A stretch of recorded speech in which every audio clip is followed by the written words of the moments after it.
ಪ್ರತಿಯೊಂದು ವಿದ್ಯಾರ್ಥಿಗಳಿಗೆ ಶುಭದಿಂದ ಶುಭೋದಯ. ನಾವು ಹಿಂದಿನ ಕ್ಲಾಸಲ್ಲಿ ಅಷ್ಟೇ ಜ್ಯೋತಿಷ್ಯ ಅರ್ಥಪೂರ್ಣ ಸರ್ ಇದನ್ನೇ ಹೇಳ್ತಿದಾರಲ್ಲ ಅಂತ ಏನಿಲ್ಲ, ಪಾಠದ ಬಗ್ಗೆನೇ ಹೇಳ್ತಿರೋದು. ಓಕೆ, ಜ್ಯೋತಿಷ್ಯ ಅರ್ಥಪೂರ್ಣವೋ ಅರ್ಥರಹಿತ ಅಂದರೆ ಡಾಕ್ಟರ್ ಎಚ್ ನರಸಿಂಹಯ್ಯನವರು ಗೊತ್ತಿರ್ತಕ್ಕಂಥ ನಾವು ನೋಡ್ಬೋದು.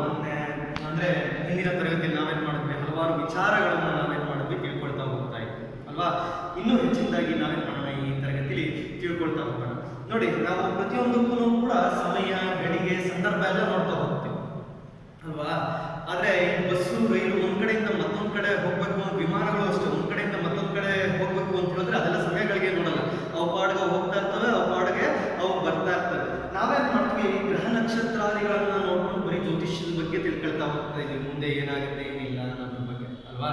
ಓಕೆ, ನೆಕ್ಸ್ಟ್ ನೋಡಿ, ಪ್ರಕೃತಿಯ ವಿಕೋಪದ ಸಂದರ್ಭದಲ್ಲಿ ಕಾಣುವ ಸಾವಿನ ಸನ್ನಿವೇಶವನ್ನು ವಿಶ್ಲೇಷಿಸಿದಾಗ ಕೂಡ ಈಗಾಗಲೇ ಪ್ರಬಲವಾಗಿರುವ ತಪ್ಪು ದಾರಿಯಲ್ಲಿ ಹೋಗುತ್ತಿರುವ ಜ್ಯೋತಿಷದ ಮೇಲೆ ಮಾರಕ ಪರಿಣಾಮವನ್ನು ಉಂಟು ಮಾಡುತ್ತದೆ. ನಾವು ನೋಡ್ಬೋದು, ಪ್ರಕೃತಿ ಯಾವಾಗ ಮುನ್ಸ್ಕೊಳ್ಳುತ್ತೆ ಅಂತ ನಾವು ಹೇಳಕ್ಕೆ ಆಗಲ್ಲ. ಪ್ರಕೃತಿ ವಿಕೋಪಕ್ಕೆ ನೋಡಿ, ಈಗ ಚಂಡಮಾರುತ ಯಾವಾಗ ಬರುತ್ತೆ, ಸುನಾಮಿ ಯಾವಾಗ ಆಗುತ್ತೆ, ಅದ್ರ ಜೊತೆಲಿ ಭೂಕಂಪ ಯಾವಾಗ ಆಗುತ್ತೆ, ಯಾರಿಗಾದ್ರೂ ಗೊತ್ತಿದೆಯಾ? ಖಂಡಿತವಾಗ್ಲೂ ಗೊತ್ತೇ ಇರಲ್ಲ. ಇದನ್ನೆಲ್ಲ ವಿಶ್ಲೇಷಣೆ ಮಾಡಿದಾಗ ಜನ ಏನ್ ಮಾಡ್ತಿದ್ದಾರೆ, ಇನ್ನೂ ಕೂಡ ಜ್ಯೋತಿಷ್ಯದ ಬಗ್ಗೆ ಮೊರೆ ಹೋಗ್ತಾ ಇರ್ತಕ್ಕಂಥದ್ದು ಏನಾಗ್ತದೆ, ಇಲ್ಲಿ ಮಾರಕ ಪರಿಣಾಮವನ್ನ ಉಂಟು ಮಾಡ್ತಾ ಇರ್ತಕ್ಕಂಥದ್ದು. ವಿಮಾನ ಅಪಘಾತದಲ್ಲಿ ಸತ್ತ ಎಲ್ಲ ದುರದೃಷ್ಟಶಾಲಿಗಳ ಜಾತಕ ಒಂದೇ ಸೂಚನೆಯನ್ನು ಕೊಡುತ್ತೆ. ವಿಮಾನ ಅಪಘಾತದಲ್ಲಿ ಓಕೆ, ವಿಮಾನ ಏನಾಗಿದೆ, ಇದಕ್ಕಿದ್ದಾಗೆ ಏನೋ ಒಂದು ವಿಮಾನ ಒಂದು ಅಪಘಾತ ಆದಾಗ ಅದರಲ್ಲಿ ಸತ್ತಿರ್ತಕ್ಕಂತಹ ಎಲ್ಲಾ ದುರದೃಷ್ಟಶಾಲಿಗಳ ಜಾತಕವು ಏನಾಗ್ತದೆ, ಒಂದೇ ಸೂಚನೆಯನ್ನ ಕೊಡ್ತದ? ಹೇಳಿ ನೋಡೋಣ, ನೀವೇ ಈಗ ಹೇಳಿ. ಓಕೆ, ಒಂದೇ ಸೂಚನೆಯನ್ನ ಕೊಡ್ತದೆ ಎಂದು ಅಭಿಪ್ರಾಯ ಪಡ್ತಕ್ಕಂಥದ್ದು ತೀರಾ ಹೊಂದಾಣಿಕೆಯಾಗದ ಒಂದು ಸಂಬಂಧ ಅಂತ ಕೂಡ ನಾವು ಇಲ್ಲಿ ಹೇಳ್ತಾ ಹೋಗ್ತೀವಿ. ಇದೇ ರೀತಿ ಚಂಡಮಾರುತ ಅಥವಾ ಭೂಕಂಪಕ್ಕೆ ಇದೇ ರೀತಿಯಾಗಿ ನಾವು ನೋಡ್ಬೋದು. ವಿಮಾನ ಅಪಘಾತ ಆಗಿರ್ಬೋದು, ಚಂಡಮಾರುತ, ಭೂಕಂಪಕ್ಕೆ ಬಲಿಯಾದ ಎಲ್ಲಾ ವ್ಯಕ್ತಿಗಳ ಏನಾಗುತ್ತೆ, ಇಲ್ಲಿ ಜಾತಕದಲ್ಲೂ ಅವನ ಸಾವಿನ ದಿನ ಒಂದೇ ರೀತಿಯಾಗಿ ಏನಾಗಿರ್ತದೆ, ಇಲ್ಲಿ ಸೂಚಿತವಾಗಿರ್ತದೆ ಅಂತ ಹೇಳೋದು ಅಷ್ಟೇ ಅಸಂಬಂಧವಾದದ್ದು. ಅಂತ ಹೇಳಿದ್ರೆ ಆನೆಗೂ ಮತ್ತೆ ಆಡಿಗೂ ಅಂತ ಹೇಳಿದ್ರೆ ಮೇಕೆ ಅಂತ ಹೇಳ್ತೀವಿ, ಇರ್ತಕ್ಕಂಥ ಒಂದು ಸಂಬಂಧ. ಓಕೆ, ಅಜಗಜಾಂತರ. ಓಕೆ, ಎಷ್ಟು ವ್ಯತ್ಯಾಸ ಕಂಡು ಬರ್ತದೆ ಇಲ್ಲಿ, ಯೋಚನೆ ಮಾಡ್ಬೇಕಿಲ್ಲ. ಓಕೆ, ನೆಕ್ಸ್ಟ್, ಜ್ಯೋತಿಷ್ಯದ ಪ್ರಕಾರ ಚಂಡಮಾರುತಕ್ಕೆ ಅಥವಾ ಭೂಕಂಪಕ್ಕೆ ಬುದ್ಧಿವಂತಿಕೆ ಹಾಗೂ ಸಮಯೋಚಿತ ಬುದ್ಧಿ ಇರಬೇಕು. ಜ್ಯೋತಿಷ್ಯದ ಪ್ರಕಾರ ಹಾಗಾದ್ರೆ ಜ್ಯೋತಿಷ್ಯ ಹೇಳ್ತಕ್ಕಂಥವೆಲ್ಲ ಜ್ಯೋತಿಷ್ಯದ ಪ್ರಕಾರ ಈಗ ಚಂಡಮಾರುತ ಆಗಿರ್ಬೋದು ಅಥವಾ ಭೂಕಂಪಕ್ಕೆ ಓಕೆ ಬುದ್ಧಿವಂತಿಕೆ ಮತ್ತು ಸಮಯೋಚಿತ ಬುದ್ಧಿ ಇರಬೇಕು. ನಾವು ಇದೇ ಸಮಯಕ್ಕೆ ಭೂಕಂಪ ಆಗ್ಬೇಕು, ಇದೇ ಸಮಯಕ್ಕೆ ಚಂಡಮಾರುತ ಆಗ್ಬೇಕು, ಅವು ಕೂಡ ಬುದ್ಧಿವಂತಿಕೆ ಇರ್ಬೇಕಲ್ವಾ. ಹಾಗಾದ್ರೆ ಅವು ಯಾವ ಜಾತಕಗಳಲ್ಲಿ ಒಂದೇ ದಿನ, ಅದು ಯಾವ ಜಾತಕದಲ್ಲಿ ಒಂದೇ ದಿನ ಸಾವಿನ ಭವಿಷ್ಯ ಬಂದಿದೆಯೋ ಅಂಥವರನ್ನ ಮಾತ್ರ ಹುಡುಕೊಂಡು ಹೋಗು, ಅವ್ರನ್ನ ಮರಣಕ್ಕೆ ಕಾರಣ ಆಗ್ಬೇಕು. ಆ ವ್ಯಕ್ತಿ ಏನು ಭೂಕಂಪ ಆಗಿರ್ಬೋದು, ಚಂಡಮಾರುತ ಆಗಿರ್ಬೋದು, ಒಬ್ಬ ವ್ಯಕ್ತಿ ಏನ್ ಮಾಡ್ತಾನೆ, ಈಗ ಎಸ್ ಆ ವ್ಯಕ್ತಿ ಸಾಯ್ಬೇಕು, ಭೂಕಂಪ ಏನ್ ಮಾಡ್ಬೇಕು, ಅಂಥವ್ರನ್ನೇ ಕರ್ಕೊಂಡು ಹೋಗ್ಬೇಕು. ಹೋಗುತ್ತಾ? ಇಲ್ಲ, ಒಟ್ಟಿಗೆ ಎಲ್ಲಾರನ್ನೂ ಕರ್ಕೊಂಡು ಹೋಗ್ಬಿಡುತ್ತೆ ಇಲ್ಲಿ. ಓಕೆ, ಇದು ಕೂಡ ಇಲ್ಲಿ ಯೋಚನೆ ಮಾಡತಕ್ಕಂತ ಒಂದು ಸಂಗತಿ. ಚಂಡಮಾರುತ ಬೀಸಿದ ಪ್ರದೇಶಗಳಲ್ಲಿ ಸುರಕ್ಷಿತವಾದ ಮನೆಗಳಲ್ಲಿ ವಾಸ ಮಾಡುವ ಶ್ರೀಮಂತರ ಅಥವಾ ಭೂಕಂಪಗಳಿಂದ ರಕ್ಷಿಸಲ್ಪಡುವ ಪ್ರದೇಶಗಳಲ್ಲಿ ಇರುವ ಪ್ರದೇಶದ ಜನರ ಜಾತಕಗಳು ಸಾವಿಗೀಡಾದ ಬಡವರಿಗಿಂತ ಉತ್ತಮ ಅದೃಷ್ಟವನ್ನು ಹೊಂದಿರಬೇಕು. ನೋಡಿ, ಈಗ ಭೂಕಂಪ ಬರುತ್ತೆ ಅಂತ ಹೇಳಿದ್ರೆ ಈ ಶ್ರೀಮಂತರೆಲ್ಲ ಏನ್ ಮಾಡ್ತಾರೆ, ಗಟ್ಟಿಮುಟ್ಟಾಗೆಲ್ಲ ಮನೆಯನ್ನೆಲ್ಲ ಕಟ್ಕೊಂಡಿರ್ತಾರೆ, ಏನೋ ಆಗಲ್ಲ ನಾವು ಚೆನ್ನಾಗಿರ್ತೀವಿ ಅಂತ ಹೇಳ್ಬಿಟ್ಟು. ಓಕೆ, ಆದ್ರೂ ಕೂಡ ಈ ಭೂಕಂಪ ಮತ್ತೆ ಚಂಡಮಾರುತ ಬಂದಾಗ ಇಲ್ಲೇನಾಗುತ್ತೆ, ಎಲ್ಲರೂ ಹೋಗ್ಲೇಬೇಕು, ಇವತ್ತಲ್ಲ ನಾಳೆ ಹೋಗ್ಲೇಬೇಕು. ಈ ಅಂಶ ಕೂಡ ಜ್ಯೋತಿಷ್ಯದ ದೊಡ್ಡತನವನ್ನು ವ್ಯಕ್ತಪಡಿಸುತ್ತೆ. ಈ ಅಂಶ ಕೂಡ ಜ್ಯೋತಿಷ್ಯದ ಒಂದು ಏನಾಗ್ತದೆ, ಸುಳ್ಳು ಭರವಸೆಯನ್ನ ನಾವು ಹೇಳ್ತಾ ಹೋಗ್ಬೋದು, ಅಂದ್ರೆ ಸುಳ್ಳು ಹೇಳ್ತಾರೆ ಅಂತ ಒಂದು ಅರ್ಥ. ಓಕೆ, ಜ್ಯೋತಿಷ್ಯಗಳ ಭವಿಷ್ಯವಾಣಿಯು ಓದಲು ತಮಾಷೆಯಾಗುತ್ತದೆ. ಜ್ಯೋತಿಷ್ಯಗಳ ಭವಿಷ್ಯವಾಣಿ ನಾವು ನೋಡಬಹುದು. ಓಕೆ, ಇದು ಒಂದು ಅಂಕದ ಪ್ರಶ್ನೆ ಕೇಳ್ತಾರೆ.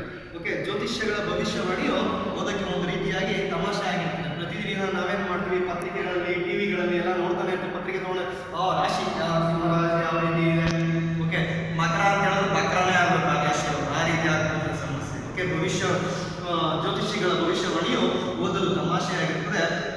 ಅವು ಅಡ್ಡಗೋಡೆಯ ಮೇಲೆ ದೀಪವಿಟ್ಟಂತೆ ಇದ್ದು ಒಂದಕ್ಕಿಂತ ಹೆಚ್ಚು ಅರ್ಥವನ್ನು ಕೊಡುತ್ತಿರುತ್ತವೆ. ಎಸ್, ಅವು ಅಡ್ಡಗೋಡೆ ಮೇಲೆ ಒಂದು ದೀಪ ಇಟ್ಟಂತೆ. ಓಕೆ, ಒಂದಕ್ಕಿಂತ ಹೆಚ್ಚು ಅರ್ಥವನ್ನ ಏನ್ ಮಾಡ್ತಾ ಇರ್ತದೆ, ಇಲ್ಲಿ ಕೊಡ್ತಾ ಹೋಗ್ತಕ್ಕಂಥದ್ದು. ಸುಮ್ಮನೆ ಇರಲ್ಲ. ಈ ಈ ಜ್ಯೋತಿಷ್ಯ ಅಂದ್ರೆ ನಿನಗೆ ಗ್ರಹಗತಿಗಳು ಚೆನ್ನಾಗಿಲ್ಲ, ಆ ರೀತಿ ಮಾಡಬೇಕು, ಈ ರೀತಿ ಮಾಡಬೇಕು ಅಂತ ಹೇಳ್ಬಿಟ್ಟು ಈ ಅಡ್ಡಗೋಡ ಮೇಲೆ ದೀಪ ಇಟ್ಟಂತೆ ಆ ವ್ಯಕ್ತಿ ಏನ್ ಮಾಡ್ತಾನೆ, ಓ ಆಗ್ಬಿಡುತ್ತಾ, ಏನಾಗ್ಬಿಡುತ್ತೆ, ಈ ರೀತಿ ಆಗ್ಬಿಡುತ್ತೆ ಆಕಸ್ಮಿಕವಾಗಿ. ಓಕೆ, ಅದಕ್ಕೆ ಪರಿಹಾರಗಳೇನು ಪ್ರತಿಯೊಂದು ಯೋಚನೆ ಮಾಡ್ತಕ್ಕಂಥದ್ದು. ಓಕೆ, ಸರಿ. ದಿನಪತ್ರಿಕೆಗಳಲ್ಲಿ ಮತ್ತು ವಾರಪತ್ರಿಕೆಗಳಲ್ಲಿ ಕಂಡುಬರುವ ಭವಿಷ್ಯದ ಸ್ವರೂಪ ಎಲ್ಲಾ ವಾರಗಳಲ್ಲೂ ಒಂದೇ ರೀತಿಯ ಸ್ಥೂಲ ವಿವರಣೆಯನ್ನ ಹೊಂದಿರುತ್ತದೆ. ದಿನಪತ್ರಿಕೆ, ನ್ಯೂಸ್ ಪೇಪರ್ ಅಂತ ಹೇಳ್ತೀವಿ. ದಿನಪತ್ರಿಕೆ ಆಗಿರ್ಬೋದು, ವಾರಪತ್ರಿಕೆಗಳಲ್ಲಿ ಕಂಡು ಬರ್ತಕ್ಕಂಥ ಜ್ಯೋತಿಷ್ಯದ ಸ್ವರೂಪ ಏನಾಗ್ತಕ್ಕಂಥದ್ದು ಇಲ್ಲಿ ಎಲ್ಲಾ ವಾರಗಳಲ್ಲೂ, ಓಕೆ, ಎಲ್ಲಾ ವಾರಗಳಲ್ಲೂ ಒಂದೇ ರೀತಿಯಾದಂತಹ ಒಂದು ಅರ್ಥ ವಿವರಣೆಯನ್ನ ಕೊಡ್ತಕ್ಕಂಥ. ನೀವು ಬೇಕಾದ್ರೆ ಪೇಪರ್ ಎತ್ಕೊಂಡು ಟೆಸ್ಟ್ ಮಾಡ್ಕೊಂಡು ಒಂದು ವಾರದ್ದು ಇನ್ನೊಂದು ವಾರದ ವ್ಯತ್ಯಾಸ ಕಾಣ್ತಾ ಹೋಗ್ಬೋದು. ಓಕೆ, ಚುನಾವಣೆಗಳ ಬಗ್ಗೆ ಜ್ಯೋತಿಷಿಗಳು ಹೇಳುವ ಭವಿಷ್ಯವು ಪತ್ರಿಕಾ ಪ್ರತಿನಿಧಿ ನಡೆಸುವ ಚುನಾವಣೆಯ ಮೊದಲಿನ ಸಮೀಕ್ಷೆ ಊಹೆಗೆ ಒಳಪಟ್ಟಿರುತ್ತದೆ. ಚುನಾವಣೆಗಳ ಬಗ್ಗೆ ನಾವು ಹೇಳಬಹುದು, ಜ್ಯೋತಿಷಿಗಳು ಹೇಳ್ತಾರೆ, ಈ ಬಾರಿ ಇಂತಹ ವ್ಯಕ್ತಿನೇ ಗೆಲ್ತಾನೆ ಚುನಾವಣೆಯಲ್ಲಿ, ಅಲ್ಲೇನಾಗ್ಬಿಡುತ್ತೆ, ಎಲ್ಲ ಉಲ್ಟಾ ಪಲ್ಟಾ ಆಗಲ್ಲ, ಸೀದಾ ಯಾವುದು ಆಗಲ್ಲ. ಓಕೆ, ಅದನ್ನೇ ಹೇಳ್ತಾರೆ ನೋಡಿ ಇಲ್ಲಿ. ಅದರಲ್ಲೂ ಕೂಡ ಫಸ್ಟ್ ಏನ್ ಮಾಡ್ತಾರೆ, ಈ ದಿನಪತ್ರಿಕೆಯವರು ಒಂದು ಸಮೀಕ್ಷೆ ಮಾಡ್ತಾರೆ. ಈ ವ್ಯಕ್ತಿ ಯಾವ ರೀತಿ ತನ್ನ ಪ್ರದೇಶದಲ್ಲಿ ಕೆಲಸ ಮಾಡ್ತಿದ್ದಾನೆ, ಆ ಜನಕ್ಕೆ ಹೋಗಿ ಪ್ರಶ್ನೆ ಮಾಡಿದಾಗ ಈ ವ್ಯಕ್ತಿಯ ನಿಂತ್ಕೊಂಡ್ರೆ ನೀವು ವೋಟ್ ಕೊಡ್ತೀರಾ, ಆ ರೀತಿಯಾಗಿ ಸಮೀಕ್ಷೆ ಮಾಡಿ ಆ ಪತ್ರಿಕಾ ವಿವರಣೆ ಯಾವ ರೀತಿ ಕೊಟ್ಟಿರ್ತಾರೋ ಈ ಜ್ಯೋತಿಷಿಗಳು ಅದನ್ನೆಲ್ಲ ನೋಡ್ಕೊಂಡು ಅದೇ ರೀತಿಯಾದಂತಹ ಒಂದು ವಿವರಣೆಯನ್ನ ಕೊಡ್ತಕ್ಕಂಥ ಪತ್ರಿಕೆಗಳಲ್ಲಿ. ಓಕೆ, ಇಬ್ಬರು ಜ್ಯೋತಿಷಿಗಳ ಅಭಿಪ್ರಾಯಗಳಲ್ಲಿ ಸಾಮಾನ್ಯವಾಗಿ ಯಾವ ಹೊಂದಿಕೆಯೂ ಇರುವುದಿಲ್ಲ. ಇಬ್ಬರು ಜ್ಯೋತಿಷಿಗಳು ಪರಸ್ಪರ ಒಬ್ಬರಿಗೊಬ್ಬರು ಕುತ್ಕೊಂಡಿರ್ತಾರೆ. ಅವರೇನಾದ್ರೂ ಮಾತಾಡ್ಬೇಕಾದ್ರೆ ಅವರಿಬ್ಬರ ಅಭಿಪ್ರಾಯಗಳಲ್ಲಿ ಸಾಮಾನ್ಯವಾಗಿ ಯಾವ ಹೊಂದಾಣಿಕೆ ಕೂಡ ಇರೋದಿಲ್ಲ. ಇಲ್ಲಿ ಇದ್ರ ಬಗ್ಗೆ ಕೂಡ ಯೋಚನೆ ಮಾಡಬೇಕು. ಓಕೆ, ಇಬ್ಬರು ಜ್ಯೋತಿಷ್ಯಗಳ ಭವಿಷ್ಯದಲ್ಲಿ ಭಿನ್ನಾಭಿಪ್ರಾಯ ಇರುವುದಿರಲಿ. ಒಬ್ಬನೇ ಜ್ಯೋತಿಷ್ಯ ಭವಿಷ್ಯವು ಕೂಡ ಗೊಂದಲದಿಂದ ಕೂಡಿದ್ದು ಸತ್ಯಕ್ಕೆ ಬಹಳ ದೂರವಿರುತ್ತದೆ. ಎಸ್, ಇಬ್ಬರು ಜ್ಯೋತಿಷಿಗಳು ಕುತ್ಕೊಂಡಿದ್ರು ಅಂದ್ರೆ ಇಬ್ಬರು ನಡುವೆ ಭಿನ್ನಾಭಿಪ್ರಾಯಗಳಿರ್ತಾರೆ. ಓಕೆ, ತಾನ್ ಮೇಲೋ ಇವನ್ ಮೇಲೋ, ಇವ್ರ ಮೇಲೋ ಅವ್ರ ಮೇಲೋ ಅಂತ ಹೇಳ್ತಾನೆ ಇರ್ತಾರೆ. ಭಿನ್ನಾಭಿಪ್ರಾಯಗಳು ಇರುವುದಿಲ್ಲ. ಒಬ್ಬನೇ ಭವಿಷ್ಯವು ಕೂಡ ಏನಾಗಿರ್ತದೆ, ಅವನ ಭವಿಷ್ಯದ ಬಗ್ಗೆ ಅವನಿಗೆ ಗೊಂದಲ ಇರ್ತದೆ, ಅದು ಅವ್ರಿಗೆ ಗೊತ್ತಿರಲ್ಲ. ನೋಡಿ, ಎಲ್ಲಾ ರೀತಿಯ ಸಾಧ್ಯತೆಗಳ ಬಗ್ಗೆಯೂ ಹಲವಾರು ಜ್ಯೋತಿಷಿಗಳು ಭವಿಷ್ಯ ನುಡಿದಿದ್ದಾಗ ಯಾರಾದರೂ ಒಬ್ಬರ ಮಾತು ನಿಜವಾಗಿ ನಡೆಯುವ ಸಂಗತಿಗಳೊಂದಿಗೆ ಸರಿ ಹೊಂದುವುದು ಆಶ್ಚರ್ಯವಿರುವುದಿಲ್ಲ. ಎಲ್ಲಾ ರೀತಿಯ ಸಾಧ್ಯತೆಗಳು ಜ್ಯೋತಿಷಿಗಳು ಏನ್ ಮಾಡ್ತಾರೆ, ಕೆಲವೊಂದು ಸಂದರ್ಭದಲ್ಲಿ ಇಬ್ರು ಒಂದೊಂದು ರೀತಿಯಾಗಿ ಹೇಳಿರ್ತಾರೆ. ಆದ್ರೆ ಇಬ್ಬರ ರೀತಿಯಲ್ಲಿ ಯಾರಾದರೂ ಒಬ್ರು ಏನ್ ಮಾಡ್ತಾರೆ ಇಲ್ಲಿ, ಎಸ್, ಯಾರಾದರೂ ಒಬ್ರು ಹೇಳಿದ್ರು ಕರೆಕ್ಟ್ ಆಗಿ ಆಗ್ತದೆ ಅಂತ ಹೇಳಿದ್ರೆ ಎಸ್ 100% ಏನಾಗುತ್ತೆ, ಇದು ನಡೀತಾ ಹೋಗ್ತಾ ಇರ್ತಕ್ಕಂಥದ್ದು. ಓಕೆ, ನೆಕ್ಸ್ಟ್, ಇದು ಜ್ಯೋತಿಷ್ಯದ ಅಧಿಕೃತತೆಯನ್ನು ಸೂಚಿಸುವುದಿಲ್ಲ. ಕೆಟ್ಟು ಹೋದ ಗಡಿಯಾರ ಕೂಡ ದಿನದಲ್ಲಿ ಎರಡು ಸಾರಿ ಸರಿಯಾದ ವೇಳೆ ಸೂಚಿಸುತ್ತದೆ. ಎಸ್, ಇದು ಕೂಡ ಜ್ಯೋತಿಷ್ಯದ ಅಧಿಕೃತತೆಯನ್ನ ಸೂಚಿಸಲ್ಲ. ಆದ್ರೆ ಇಲ್ಲಿ ಕೆಟ್ಟು ಹೋಗಿರ್ತಕ್ಕಂಥ ಗಡಿಯಾರ ಏನ್ ಮಾಡುತ್ತೆ, ಸ್ಟಾಪ್ ಆಗ್ಬಿಡಿರುತ್ತೆ, ರಿಪೇರಿ ಆಗಿದ್ರು ಕೂಡ ಅದು ದಿನದಲ್ಲಿ 2 ಬಾರಿ ಸರಿಯಾದ ಸಮಯವನ್ನೇ ತೋರಿಸ್ತಕ್ಕಂಥದ್ದು. 24 ಗಂಟೆ ಒಂದೇ ಸಮಯಕ್ಕೆ ನಿಂತ್ಕೊಂಡ್ಬಿಟ್ಟಿರುತ್ತೆ ಕರೆಕ್ಟ್ ಆಗಿ ಮುಳ್ಳು. ಓಕೆ, ನಾವು 24 ಗಂಟೆ ನೋಡಿದ್ರೆ ಕರೆಕ್ಟ್ ಆಗಿ ಗಡಿಯಾರದಲ್ಲಿ ಒಂದೇ ಸಮಯ ತೋರಿಸುತ್ತೆ, ದಿನಕ್ಕೆ 2 ಸರಿ ಕರೆಕ್ಟ್ ಆಗಿ ಸರಿಯಾದ ಸಮಯವನ್ನು ತೋರಿಸುತ್ತಲ್ವಾ. ಅದೇ ರೀತಿಯಾಗಿ ಜ್ಯೋತಿಷ್ಯದಲ್ಲೂ ಅಷ್ಟೇ ಅದೇ ರೀತಿ ಆಗ್ತಕ್ಕಂಥದ್ದು ಉದಾಹರಣೆ ಸಮೇತ ಕೊಡ್ತಾ ಇರ್ತಕ್ಕಂಥದ್ದು. ಓಕೆ, ಕೋತಿಯೊಂದು ಟೈಪರೈಟರ್ನ ಅಚ್ಚಿನ ಮೊಳೆಯನ್ನು ಒತ್ತುವಂತೆ ಮಾಡಿದಾಗ ಅದು ಆಕಸ್ಮಿಕವಾಗಿ ಯಾವುದೇ ಒಂದು ಪದ ಅಥವಾ ಶೇಕ್ಸ್ಪಿಯರ್ನ ದ್ವಿಪದಿಯೇ ಆಗಿಬಿಡಬಹುದು. ಕೋತಿ ಏನ್ ಮಾಡ್ತಾರೆ, ಕೋತಿಗೆ ಏನಾದರೂ ಕಂಪ್ಯೂಟರ್ ಅಂದ್ರೆ ಟೈಪರೈಟರ್ನ, ಓಕೆ, ಕೀಬೋರ್ಡ್ ಅಂತ ಹೇಳ್ತೀನಿ, ಅದೇನಾದ್ರೂ ಕೊಟ್ಟಾಗ ಅದೇನ್ ಮಾಡುತ್ತೆ, ಸುಮ್ಮನೆ ಇರಲ್ಲ. ಕೋತಿಗೆ ಏನಾದ್ರು ಗೊತ್ತಾಗತ್ತೆ, ಮೊದಲೇ ಕೋತಿಗಳು ಒಂದ್ ಹೇಳಿದ್ರೆ ಅದು ಮಾಡ್ತಾರೆ, ಸುಮ್ಮನೆ ಅಲ್ಲ.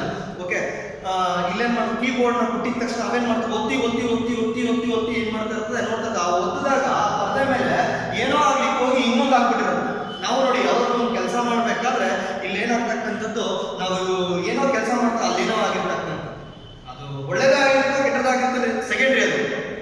ಆದ್ರೆ ಕೆಲವೊಂದು ಸಂದರ್ಭಗಳಲ್ಲಿ ಒಳ್ಳೇದೇ ಆಗ್ಬಿಟ್ಟಿರುತ್ತೆ ಅಲ್ವಾ. ಅದೇ ರೀತಿಯಾಗಿ ಇಲ್ಲೂ ಅಷ್ಟೇ ಹೇಳ್ತಿದ್ದಾರೆ, ಕೋತಿಯೊಂದು ಏನೋ ಟೈಪರೈಟರ್ನ ಅಚ್ಚಿನ ಮೊಳೆಯನ್ನು ಒತ್ತುವಂತೆ ಮಾಡಿದಾಗ ಅದು ಆಕಸ್ಮಿಕವಾಗಿ ಯಾವುದೇ ಒಂದು ಪದ ಆಗ್ಬೋದು.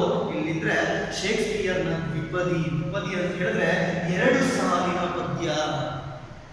ಸಾಲಿನ ಪದ್ಯ ಅಂತಾನೂ ಹೇಳಬಹುದು. ಓಕೆ, ದ್ವಿಪದಿಯೇ ಹಾಗೆ ಹೇಳ್ಬೋದು. ಈಗೆಂದ ಮಾತ್ರಕ್ಕೆ ಕೋತಿಗೆ ಟೈಪಿಂಗ್ ಕಲೆ ಅಥವಾ ಶೇಕ್ಸ್ಪಿಯರ್ನ ಕಾವ್ಯ ಶಕ್ತಿಯ ಪರಿಜ್ಞಾನ ಇದೆ ಎಂದು ಅರ್ಥವಲ್ಲ. ಅಂದ ಮಾತ್ರಕ್ಕೆ ಕೋತಿ ಆ ರೀತಿ ಓದ್ಬಿಡ್ತು 2 ಸಾಲಿನ ಪದ್ಯ ಮಾಡ್ಬಿಡ್ತು ಅಂತ ಹೇಳಿದ್ರೆ ನೋಡಿ, ಆ ಕೋತಿಗೆ ಟೈಪಿಂಗ್ ಕಲೆ ಅಥವಾ ಶೇಕ್ಸ್ಪಿಯರ್ನ ಕಾವ್ಯ ಶಕ್ತಿಯ ಪರಿಜ್ಞಾನ ಇದೆ ಅಂತ ಹೇಳೋದು ಅದಕ್ಕೊಂದು ಅರ್ಥನೇ ಇಲ್ಲ ಅಂತ ಹೇಳ್ಬೋದು. ಓಕೆ ವಿದ್ಯಾರ್ಥಿಗಳೇ, ನಾವು ಇವತ್ತಿನ ದಿವಸ ಇಷ್ಟರ ಮಟ್ಟಿಗೆ ನಾವೇನ್ ಮಾಡಿದೀವಿ ತಿಳ್ಕೊಂಡಿದ್ವಿ. ಮುಂದಿನ ತರಗತಿಲಿ ಇನ್ನೂ ಹೆಚ್ಚಿನದಾಗಿ ಜ್ಯೋತಿಷ್ಯ ಅರ್ಥಪೂರ್ಣವೋ ಅರ್ಥರಹಿತವೋ ಎನ್ನುವುದ್ರ ಬಗ್ಗೆ ನಾವು ತಿಳ್ಕೊಳ್ತಾ ಹೋಗೋಣ. ಇಲ್ಲಿ ಗಮನಿಸಬೇಕಾಗಿರ್ತಕ್ಕಂಥ ಒಂದು ಅಂಶ ಅಂತ ಹೇಳಿದ್ರೆ ಪರೀಕ್ಷಾ ಹಿತದೃಷ್ಟಿಯಿಂದ ಒಂದು ಪದಗಳ ಅರ್ಥ ನಮ್ಗೇನ್ ಮಾಡ್ತಾರೆ, 2 ಅಂಕಗಳಿಗೆ ಕೇಳ್ತಾರೆ, ಮತ್ತೆ ಬಿಡಿಸಿ ಬರೆಯಿರಿ. ಆಲ್ರೆಡಿ ನೀವು 8th 9th 10th ಅಲ್ಲೆಲ್ಲ ಮುಗಿಸ್ಕೊಂಡು ಬಂದಿರ್ತೀರಿ ಅಲ್ವಾ. ಈಗ ನೋಡಿ ವಿದ್ಯಾಭ್ಯಾಸ ನೀವು ಮೊದಲೇ ಏನ್ ಮಾಡ್ಬೇಕಾಗಿತ್ತು, ಸಂಧಿಗಳನ್ನೆಲ್ಲ ಹೆಸರಿಸಬೇಕಾಗಿತ್ತು. ಆದ್ರೆ ಇಲ್ಲಿ ನೋಡಿ ಬಿಡಿಸಿ ಮಾತ್ರ ಇಲ್ಲಿ ಬರೀತಕ್ಕಂಥದ್ದು. ಇದು 2 ಅಂಕಗಳ ಪ್ರಶ್ನೆಗೆ ನಿಮ್ಗೆ ಕೇಳ್ತಾರೆ. ವಿದ್ಯಾಭ್ಯಾಸ, ವಿದ್ಯಾ ಪ್ಲಸ್ ಅಭ್ಯಾಸ. ಅವಸ್ಥೆ ಪ್ರತಿನಿತ್ಯ ಏನ್ ಮಾಡ್ಬೇಕು, ವಿದ್ಯೆಯನ್ನ ಕಲಿತಾ ಇರಬೇಕು, ವಿದ್ಯೆಯನ್ನ ಕಲಿತಾ ಇರಬೇಕು, ಅಭ್ಯಾಸ ಕೂಡ ಮಾಡ್ತಾ ಇರಬೇಕು. ಓಕೆ, ವಿದ್ಯಾ ಪ್ಲಸ್ ಅಭ್ಯಾಸ, ವಿದ್ಯಾಭ್ಯಾಸ. ಓಕೆ, ಈಗ ಮೊದಲೇ ಮಾಡಿ ವಿದ್ಯಾ ಆ ಪ್ಲಸ್ ಅಭ್ಯಾಸ ಆ, ಈ ರೀತಿ ಬಂದ ಸವರ್ಣ ದೀರ್ಘ ಸಂಧಿ ಅಂತ ಹೇಳ್ತಾ ಇದ್ವಿ. ಆದ್ರೆ ನೀವು ಜಸ್ಟ್ ನೀವು ಬಿಡಿಸಿ ಬರೆದ್ರೆ ನಿಮ್ಗೆ 1 ಅಂಕ ಬರುತ್ತೆ. 2 ಅಂಕಗಳಿಗೆ ಕೇಳ್ತಾರೆ, ಬಿಡಿಸಿ ಬರೆಯಿರಿ ಪ್ರಥಮ PU ಪರೀಕ್ಷೆಯಲ್ಲಿ. ಓಕೆ, ನೆಕ್ಸ್ಟ್ ಮೊಳೆಯನ್ನು, ಮೊಳೆ ಪ್ಲಸ್ ಅನ್ನು. ಓಕೆ, ಭಿನ್ನಾಭಿಪ್ರಾಯ, ಭಿನ್ನ ಪ್ಲಸ್ ಅಭಿಪ್ರಾಯ. ಇದು 2 ಅಂಕಗಳ ಪ್ರಶ್ನೆಗಳಿಗೆ ಅಂತ ಹೇಳಿದ್ರೆ ಬಿಡಿಸಿ ಬರೆಯಿರಿ ಅಂತ ಕೇಳ್ತಾರೆ. ನೀವು ಒಂದು ವರ್ಡ್ ಕೊಡ್ತಾರೆ, ಆ ವರ್ಡ್ ಕೊಟ್ಟಾಗ ನೀವೇನ್ ಮಾಡ್ಬೇಕು, ಅದನ್ನ ಬಿಡಿಸಿ ಬರಿಬೇಕು. ಓಕೆ, ಅರ್ಥ ಆಗಿದೆಯಲ್ಲ? ಓಕೆ, ಧನ್ಯವಾದಗಳು. ಮುಂದಿನ ತರಗತಿಯಲ್ಲಿ ನಾವು ಇನ್ನೂ ಹೆಚ್ಚಿನದಾಗಿ ಜ್ಯೋತಿಷ್ಯ ಅರ್ಥಪೂರ್ಣ